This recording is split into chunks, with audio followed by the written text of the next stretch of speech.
Simulan natin ang ating pagdiriwang sa ngalan ng Ama at ng Anak at ng Espiritu Santo. Amen.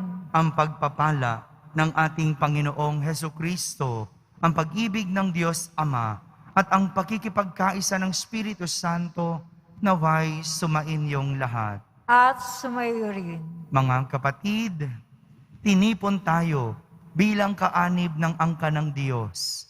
Kaya dumulog tayo sa mawaing Panginoong nagpapatawad ng lubos. Sinugong tagapagpagaling sa mga nagsisisi, Panginoon, kaawaan mo kami. Panginoon, kaawaan mo kami. Dumating na tagapag-anyayang mga makasalanan ay magsisi. Kristo, kaawaan mo kami. Kristo, kaawaan mo kami. Nakaluklok ka sa kanan ng Diyos Ama para ipamagitan kami. Panginoon, kaawaan mo kami. Panginoon, kaawaan mo kami. Kaawaan tayo ng makapangyarihang Diyos. Patawarin tayo sa ating mga kasalanan at patnubayan tayo sa buhay na walang hanggan. Amen. Manalangin tayo. Ama naming makapangyarihan, ang dangal naming bigay mo nung kami likhain ay higit mo pang pinadadakila sa pagtubo sa amin. Tunghayan mo ang pagdiriwang ng muling pagsilang upang ang mga binigyan mo ng bagong buhay nung sila ay binyagan ay manatiling iyong pinagpapala at binabasbasan. Sa pamamagitan ni Jesucristo, kasama ng Espiritu Santo, magpa sa walang hanggan. Amen. Magsiupo muna ang lahat. Pagbasa mula sa mga gawa ng mga apostol. Mula sa Pafos, si Pablo at ang kanyang mga kasama ay naglayag at dumating sa Perga ng Pamphylia. Ngunit humiwalay sa kanila si Juan at nagbalik sa Jerusalem. Mula sa Perga, nagpatuloy sila at dumating sa Antioquia ng Pisidia. Nang araw ng pamamahinga, pumasok sila sa sinagoga at naupo. Matapos ang pagbasa sa ilang bahagi ng mga aklat ng kautusan at ng mga propeta, nagpasabi sa kanila ang mga tagapamahala ng sinagoga. Mga kapatid, kung mayroon kayong iaaral sa mga tao, magsalita na kayo. Kaya tumayo si Pablo at sininyasan silang tumahimik.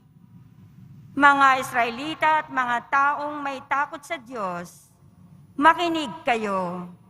Ang Diyos ng ating bansang Israel ang humirang sa ating mga ninuno. Sila'y ginawa niyang isang malaking bansa samantalang naninirahan sa lupain ng Ehipto. Inilabas doon sa pamamagitan ng kanyang kaloob na halos 40 taon. Pagkatapos niyang lipulin ang 7 bansa sa lupain ng Kanaan, ipinagkaloob sa kanila ang lupain ng mga iyon sa loob ng halos 450 taon. Pagkatapos sila'y binigyan niya ng mga hukom hanggang kay Propeta Samuel. Nang humingi sila ng hari, ibinigay sa kanila ng Diyos ang isang lalaki mula sa lipi ni Benjamin, si Saulo na anak ni Cis. Naghari si Saulo sa loob ng 40 taon. At nang siya'y alisin ng Diyos, inihalili ni David upang maghari sa kanila. At ganito ang patotoo ng Diyos tungkol sa kanya. Natagpuan ko kay David na anak ni Hesi, ang lalaking nakalulugod sa akin, isang lalaking handang tumupad sa lahat ng iniuutos ko. Mula sa angka ng lalaking ito, ipinagkaloob ng Diyos sa Israel si Jesus, ang kanyang ipinangakong tagapagligtas. Bago siya dumating, ipinangaral ni Juan sa buong Israel na dapat silang magsisit talikdan ng kanilang mga kasalanan at pabinyag. Nang matapos na ni Juan ang kanyang gawain, sinabi niya sa mga tao, "Sino ba ako sa akala ninyo? Hindi ako ang Kristo. Ngunit siya'y darating na kasunod ko, at hindi ako karapat-dapat kahit taga-alis ng panyapak." Ang salita ng Diyos. Salamat sa Diyos. Pag-ibig mong walang maliw ay lagi kong sasambitin. Pag-ibig mong walang maliw ay lagi kong sasambitin. Pag-ibig mo poon na di nagmamaliw, ang sa tuwi-tuwi na'y aking aawitin. Ang katapatan mo'y laging sasambitin. Yaong pag-ibig mo'y walang katapusan, sintatag ng langit ang iyong katapatan. Pag-ibig mong walang maliw ay lagi kong sasambitin. Ang piniling lingkod na ito'y si David, aking pinahiran ng banal na langis. Kaya't palagi ko siyang aakbayan at siya'y lalakas sa aking patnubay. Pag-ibig mong walang maliw ay lagi kong sasambitin. Ang pagtatapat ko't pag-ibig na wagas ay iuukol ko't aking igagawad. At magtatagumpay siya oras-oras. Ako'y tatawaging Ama niya't Diyos, tagapagsanggalang niya't manunubos. Pag-ibig mong walang maliw ay lagi kong sasambitin. Magsitayo na po ang lahat.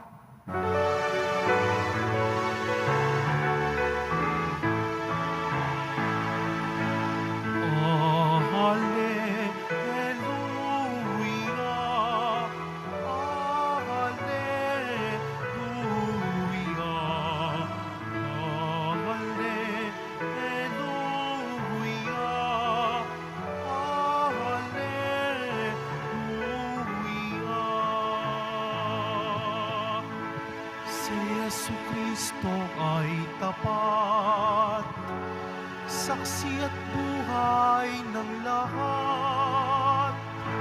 Tayo'y kaniyang iniligtas.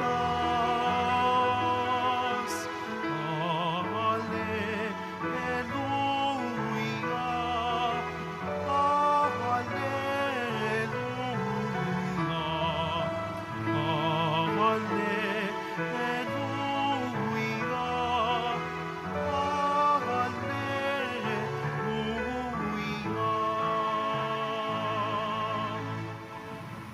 Sumainyo ang Panginoon. At sumayo rin. Ang mabuting balita ng Panginoon ayon kay San Juan. Papuri sa iyo, Panginoon.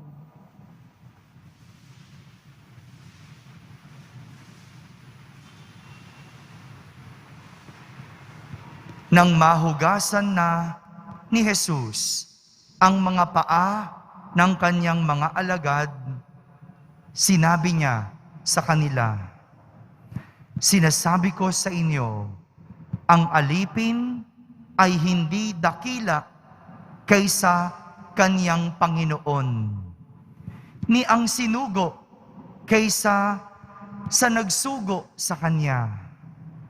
Kung nauunawaan ninyo ang mga bagay na ito at inyong gagawin, mapapalad kayo. Hindi para sa inyong lahat ang sinasabi ko. Nakikilala ko ang aking mga hinirang. Ngunit dapat matupad ang nasasabi sa kasulatan. Ako'y pinagtataksilan ng taong pinakakain ko. Sinasabi ko ito sa inyo bago pa mangyari, upang kung ito'y mangyari na, ay manalig kayo na ako'y si ako nga Tandaan ninyo, ang tumatanggap sa sinugo ko'y tumatanggap sa akin, at ang tumatanggap sa akin ay tumatanggap sa nagsugo sa akin. Mga kapatid, ang mabuting balita ng Panginoon. Pinupuri ka namin, Panginoong Hesukristo. Magsiupo muna po ang lahat. Isang magandang araw po sa inyong lahat. Walang anak ang higit sa magulang. Tama po ba yon? Walang anak ang higit sa magulang. Walang estudyante ang mas higit pa sa kanyang guro. Maaaring matalino ang isang estudyante, pero hindi pwedeng mas higit pa siya sa guro. Hindi po ba? Ganon din sa ating pananampalataya. Walang deboto ang higit pa sa Nazareno. Kahit pa anong yaman mo, kahit pa anong galing at talino mo, hindi tayo higit sa Nazareno. Lalo pa kung sinasabi mong ikaw ay deboto. At bilang Pilipino, walang tao dito sa ating bansa o kahit sa mundo ang higit o mas nakatataas pa sa batas. Wala po. Lahat tayo nasa ilalim ng batas. Mga kapatid, ito po ang tinutukoy at ganito rin ang sinasabi sa atin ni Jesus sa ating ebanghelyo. Ito yung sinabi ni Jesus sa kaniyang mga alagad. Sabi ni Jesus, sinasabi ko sa inyo, ang alipin ay hindi dakila kaysa kaniyang Panginoon, ni ang sinugo kaysa sa nagsugo sa kanya. At kung nauunawaan ninyo ang mga bagay na ito at inyong gagawin, mapapalad kayo. Kung nauunawaan ninyo ito at gagawin ninyo, mapapalad kayo. Kung nauunawaan mong ikaw ay anak at meron kang magulang na dapat sundin at pakinggan, mapapalad ka. Mapapalad kayo. Kung ikaw ay isang estudyante at nalalaman mong mas higit ang iyong guro, sinusunod mo ang iyong guro, nakikinig ka sa kanyang mga turo, sa huli, ikaw ay papalarin.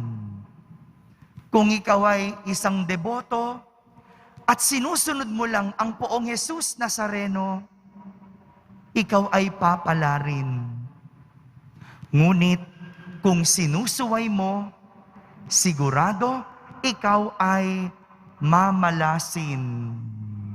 Ganito yung nangyayari sa atin kapag hindi natin nauunawaan na mas higit ang magulang kaysa anak. Kapag ang anak sinusuway ang magulang, hindi ba sa huli nasisira ang buhay? Kapag ang estudyante hindi nakikinig sa mga aralin o tinuturo ng guro, hindi ba sa huli napapariwara? Hindi nakakapagtapos ng pag-aaral? Hindi natututo? Kapag ang isang deboto sinusuway ang Poong Jesus Nazareno, hindi ba sa huli nasisira ang buhay? Nawawala at naliligaw ng landas? Mga kapatid, ito po ang tinuturo sa atin ni Jesus sa araw na ito. At dito natin mas maa-appreciate si Jesus sapagkat sinabi niya ito, tinuro niya ito noong matapos niyang hugasan ang mga paa ng kanyang alagad.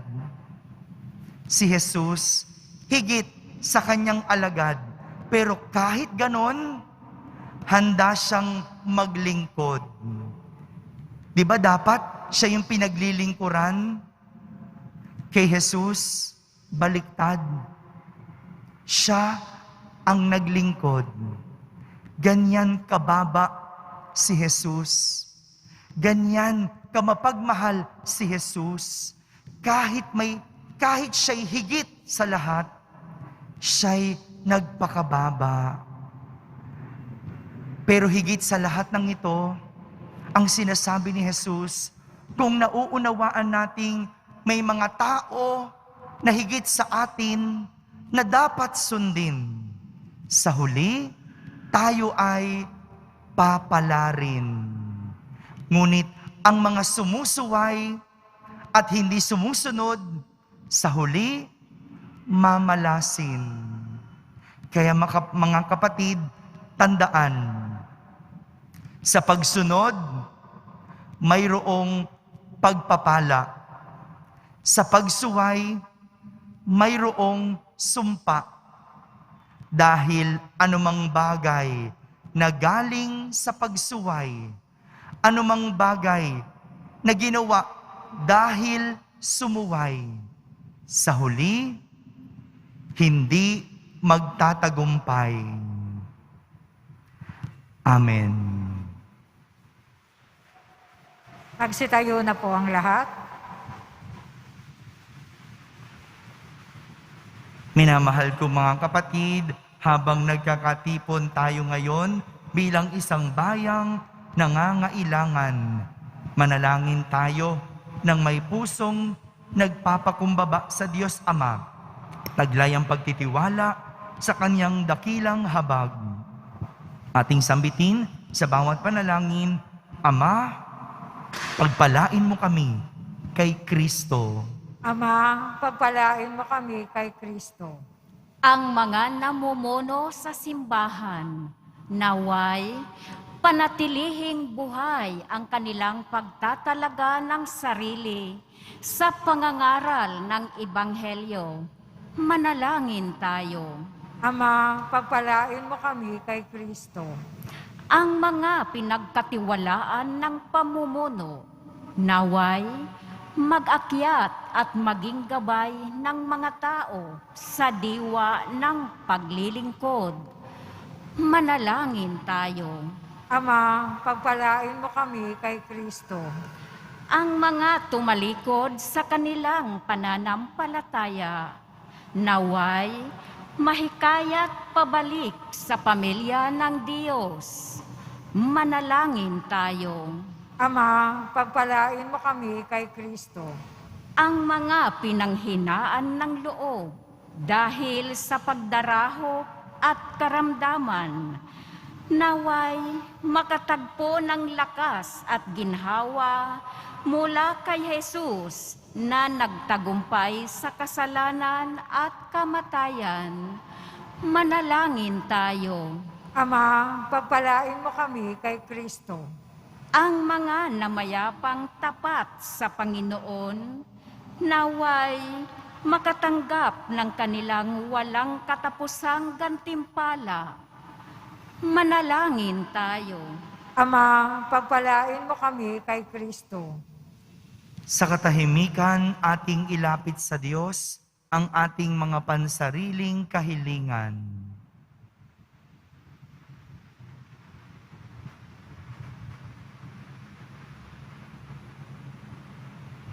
Manalangin tayo. Ama, pagpalain mo kami kay Kristo. Amang makapangyarihan, tinatawag mo kami upang makasama mo, maging tapat nawa kami sa pagsunod sa iyong anak, sa daan patungo sa iyong kaharian. Hinihiling namin ito sa pamamagitan ni Kristo na aming Panginoon. Amen. Magsiupo po ang lahat.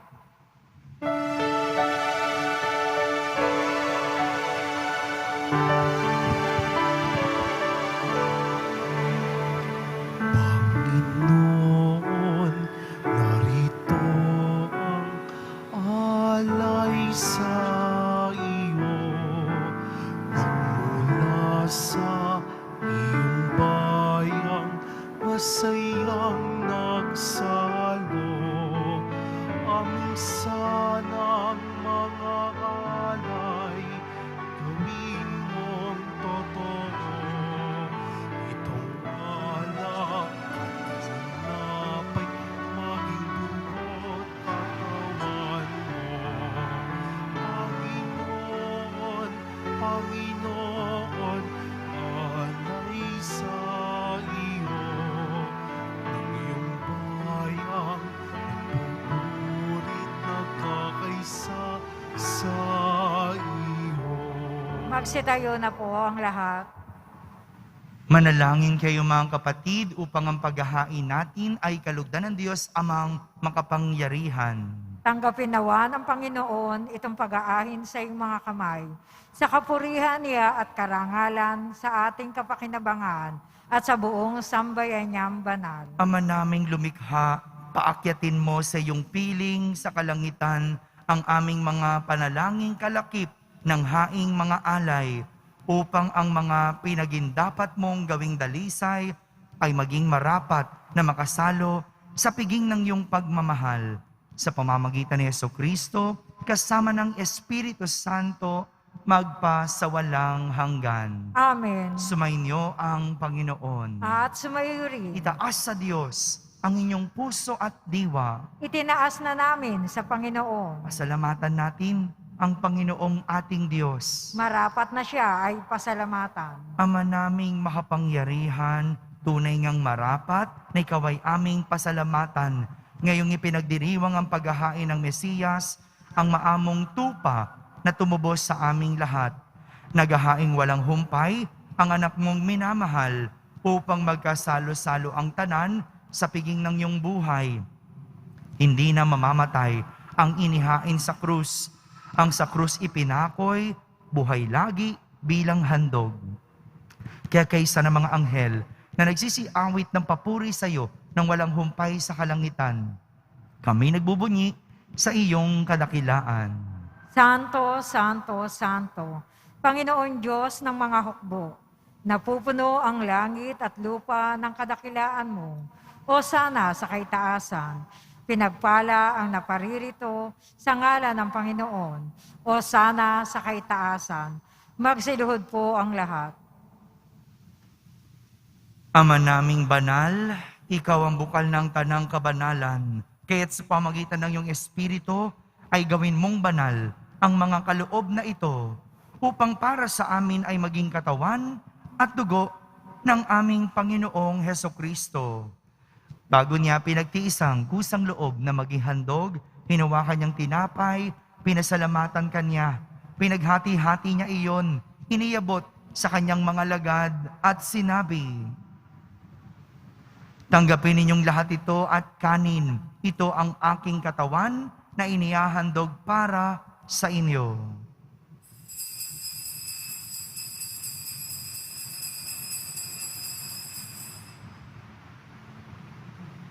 Gayon din naman, nung matapos ang hapunan, hinawakan niyang kalis, muli kanyang pinasalamatan. Iniabot niyang kalis sa kanyang mga lagad at sinabi, "Tanggapin ninyong lahat ito at inumin. Ito ang kalis ng aking dugo, ng bago at walang hanggang tipan.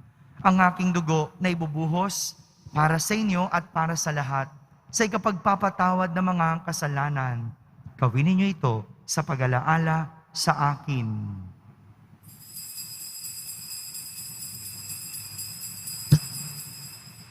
Magsitayo na po ang lahat. Ipagbunyi natin ang misteryo ng pananampalataya. Si Kristo'y namatay, si Kristo'y nabuhay, si Kristo'y babalik sa wakas ng panahon. Ama, ginagawa namin ngayon ang pag-alaala sa pagkamatay at muling pagkabuhay ng iyong anak, kaya't inaalay namin sa iyo ang tinapay na nagbibigay buhay at ang kalis na nagkakaloob ng kaligtasan. Kami nagpapasalamat dahil kami iyong minarapat na tumayo sa harap mo para maglingkod sa iyo. Isinasamo namin kaming magsasalo-salo sa katawan at dugo ni Kristo ay mabuklod sa pagkakaisa sa pamamagitan ng Espiritu Santo. Ama, lingapin mo ang iyong simbahang laganap sa buong daigdig. Puspusin mo kami sa pag-ibig kaysa ni Francisco na aming Papa, ni Jose na aming Obispo at ng Tanang Kaparian. Alalahanin mo rin ang mga kapatid naming nahimlay na may pag-asang sila'y muling mabubuhay. Gayon din ang lahat ng mga pumanaw. Kaawan mo sila at patuloyin sa iyong kaliwanagan. Kaawan mo at pagindapating kaming lahat na makasalo sa iyong buhay na walang wakas. Kaisa na mahal na Birheng Maria na Ina ng Diyos, ng kabiyak ng puso niyang si San Jose, kaysa ng mga apostol at ng lahat ng mga banal na namuhay dito sa daigdig ng kalugod-lugod sa iyo. May pagdiwang nawa namin ang pagpupuri sa kararangal mo sa pamamagitan ng iyong anak na aming Panginoong Hesukristo. Sa pamamagitan ni Kristo, kasama niya at sa Kanya, ang lahat ng parangal at papuri ay sa iyo, Diyos amang makapangyarihan, kasama ng Espiritu Santo, magpa sa walang hanggan. Amen. Sa tagubilin ng mga nakahagaling na utos at turo ni Jesus na Panginoon natin at Diyos, ipahayag natin ng lakas loob. Ama namin, sumasalangit ka. Sambahin ang ngalan mo, mapasa amin ang kaharian mo. Sundin ang loob mo dito sa lupa para nang sa langit. Bigyan mo kami ngayon ng aming kakanin sa araw-araw at patawarin mo kami sa aming mga sala para ng pagpapatawad namin sa nagkakasala sa amin. Huwag mo kaming ipahintulot sa tukso, iadya mo kami sa lahat ng masama. Hinihiling namin kami iadya sa lahat ng masama, pagkalooban ng kapayapaan araw-araw, iligtas sa kasalanan at ilayo sa lahat ng kapahamakan. Samantalang aming pinananabikan ang dakilang araw ng pagpapahayag ng tagapagligtas naming si Hesukristo. Sapagkat iyo ang kaharian, ang kapangyarihan at ang kapurihan magpakailanman. Amen. Panginoong Hesukristo, sinabi mo sa iyong mga apostol, kapayapaan ang iniiwan ko sa inyo. Ang aking kapayapaan ang ibinibigay ko sa inyo. Tunghayan mo ang aming pananampalataya at huwag ang aming pagkakasala. Pagkalooban mo kami ng kapayapaan at pagkakaisa ayon sa iyong kalooban, kasama ng Espiritu Santo, magpa sa walang hanggan. Amen. Ang kapayapaan ng Panginoon ay laging sumainyo. At sumayo rin. Magbigayin kayo ng kapayapaan sa isa't isa. Kapayapaan po para sa lahat. Kordero ng Diyos na nag-aalis ng mga kasalanan ng sanlibutan, maawa ka sa amin.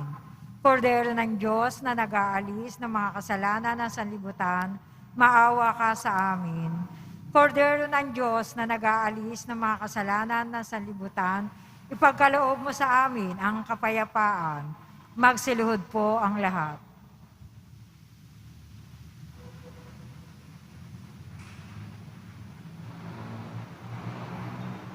Ito ang kordero ng Diyos. Itong nag-aalis sa mga kasalanan ng sanlibutan. Mapalad ang mga inaaniyahan sa kaniyang piging. Panginoon, hindi ako karapat-dapat na magpatuloy sa iyo, ngunit sa isang salita mo lamang ay gagaling na ako. Ang katawan ni Kristo. Amen.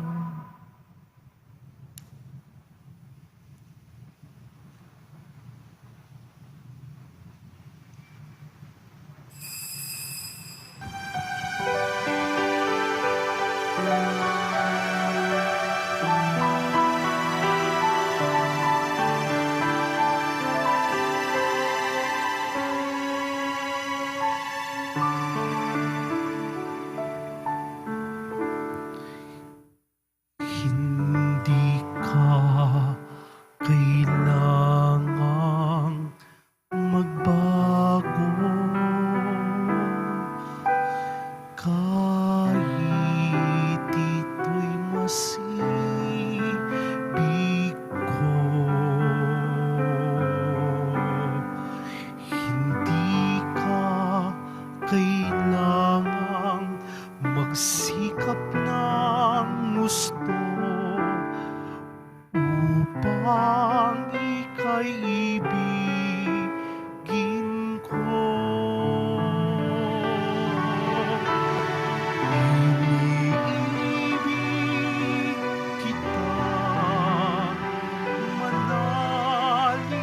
sana ako'y kapiling mo. Kahit ikaw pa nga'y mapalayo. Kailan magwawakas ang iyong pagtatago? Ako'y naghihintay sa'yo. Kumapit ka lamang, ang puso ko'y hanggan. Pag-ibig ko'y walang hanggan. Iniibig kita, manalig ka sana, ako'y kapiling mo. Kahit ikaw pa may mapalayo.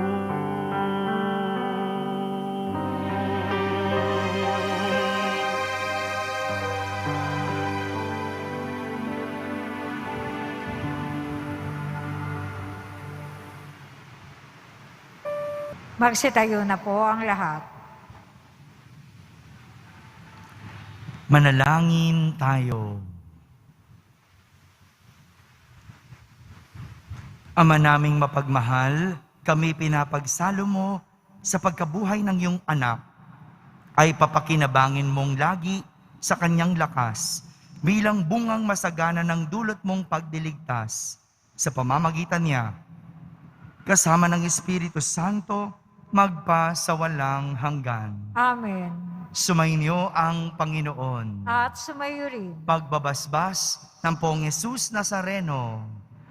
Mahal na Poong Yesus Nazareno, inihayag mo sa pamamagitan ng krus ang walang maliw na pag-ibig ng Diyos sa sangkatauhan. Pakinggan mo ang kahilingan ng iyong angkan na nagsusumamo sa iyo.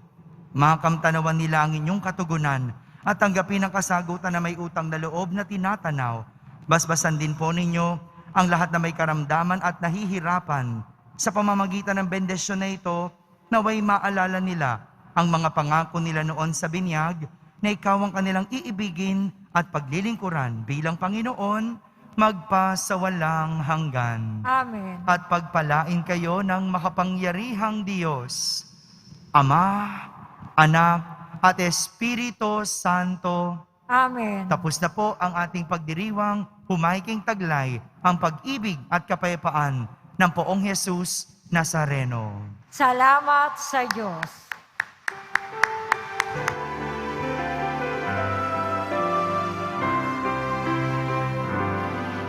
Nuestro Padre Jesus Nazareno, sinasamba ka namin, pinipinto ka namin, aral mo ang aming buhay at kaligtasan. Nuestro Padre Jesus Nazareno, iligtas mo kami sa